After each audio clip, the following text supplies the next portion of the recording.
온라인으로 예배드리는 우리 드림레드 친구들 주님의 이름으로 축복합니다. 오늘은 하나님의 손바닥이라는 제목으로 여러분들과 말씀을 나누고자 합니다. 여러분들도 초등학교 졸업하고 나서 한번 초등학교 다시 찾아가 본 적 있죠?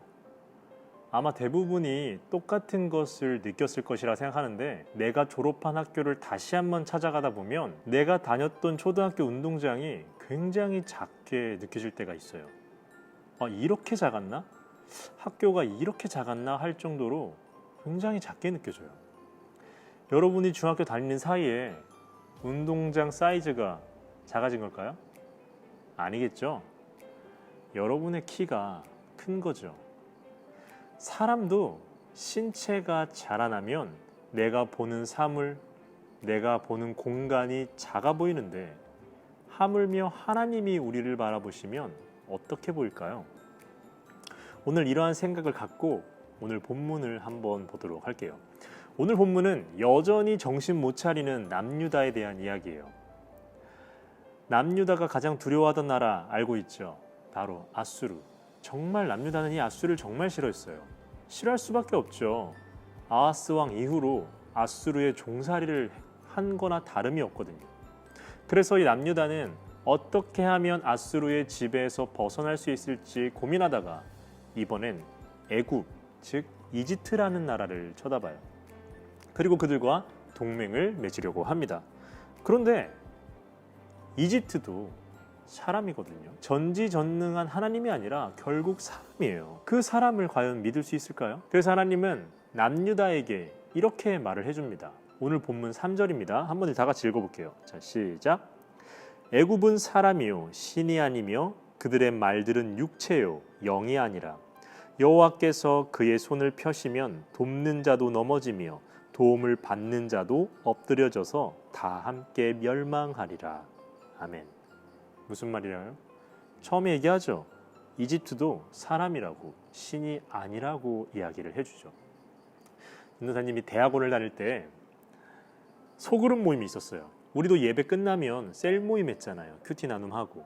그런 소그룹 모임이 있었는데, 물론 이 소그룹 모임은 마음 맞는 사람들끼리 서로 그룹을 형성한 건 아니고 입학과 동시에 그냥 무작위로, 랜덤이라고 하죠. 랜덤으로 조가 편성이 돼요. 조가 편성이 되면 그 조별로 한 분의 목사님도 함께 편성이 되죠.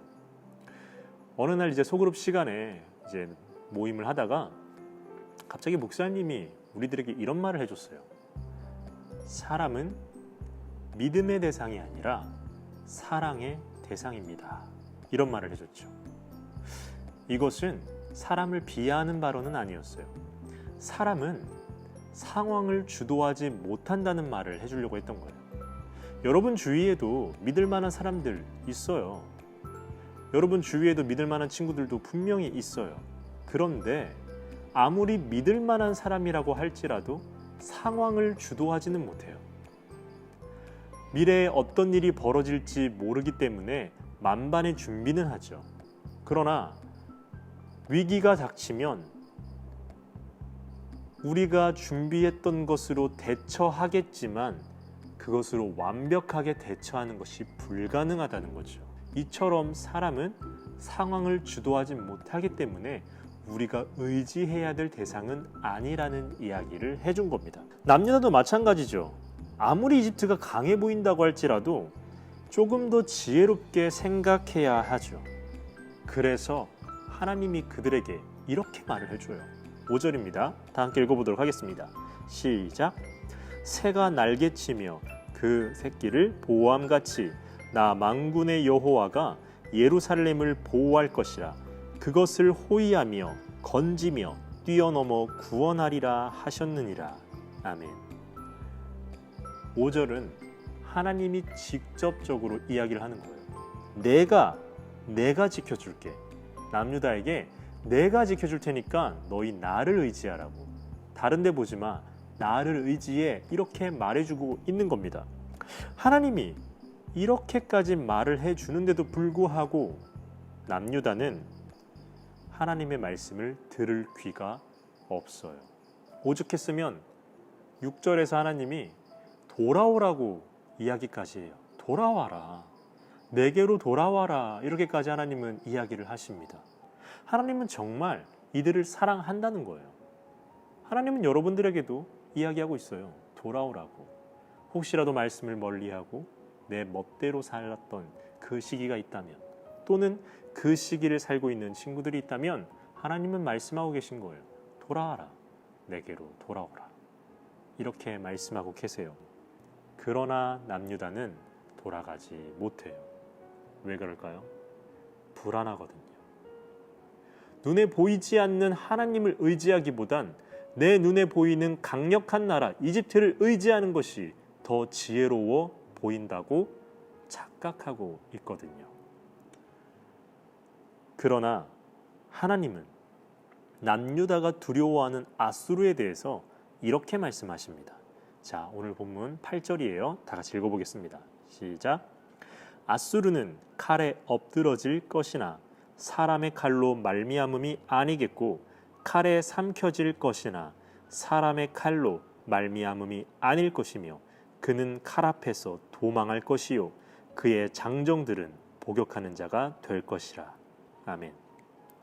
하나님은 남유다가 두려워하는 그 아수르도 내가 무너뜨리겠다고 이야기를 하시는데, 참 재밌는 표현은 사람의 칼이 아니라는 거예요. 아수르를 무너뜨리는 것은 사람의 칼이 아니라는 거죠. 이게 무슨 말이냐면 하나님이 직접 때리겠다는 거예요. 하나님이 직접 그들을 때리고 하나님이 직접 그들을 무찔러 주겠다는 거죠.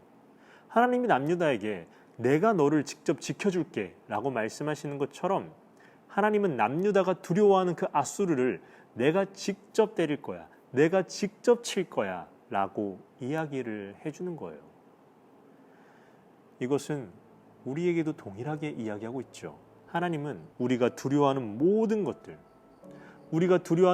것들은 하나님 앞에서 아무것도 아니에요. 우리 눈에는 우리가 두려워하는 것들이 커 보이죠. 커 보여요. 그리고 자꾸 신경 쓰이고 나를 스트레스 받게 하죠. 예민하게 만든단 말이죠. 그러나 하나님 앞에서는 바람 앞에 등불과도 같습니다. 꼭 기억하세요. 우리 모두는 하나님 손바닥 안에 있어요. 하나님 손바닥 안에 있다고 말을 하면 하나님이 마치 손이 있다라고 생각하는 것처럼 느낄 수 있는데, 이 말은 이해를 돕기 위한 표현일 뿐이지 우리 모두 하나님 안에 있다라는 이야기예요. 나도 하나님 안에 있고, 내가 고민하고 내가 걱정하고 심지어 내가 두려워하는 그 모든 것들이 하나님 안에 있다라는 이야기입니다. 가장 지혜로운 선택은 하나님을 선택하는 거예요. 어떤 것을 선택해야 될까? 그런 고민이 올 때 하나님을 선택하는 것이 가장 지혜로운 선택이죠.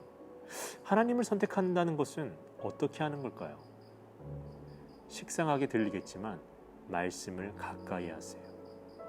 말씀을 매일매일 읽고 그 말씀을 묵상하며 그 말씀대로 살려고 노력하세요.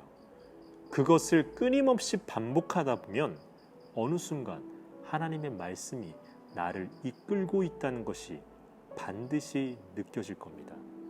그것이 바로 하나님을 선택한 거예요. 그러므로 우리 드림레드 친구들, 지금 다 온라인으로 예배드리고 이 어려운 시기 속에서 참 힘겹게 살아가고 있는데, 이럴 때일수록 여러분들이 더욱더 하나님 말씀을 가까이 하며 하나님 안에서 하나님과 함께 걸어가시길 주님의 이름으로 축복합니다. 아멘.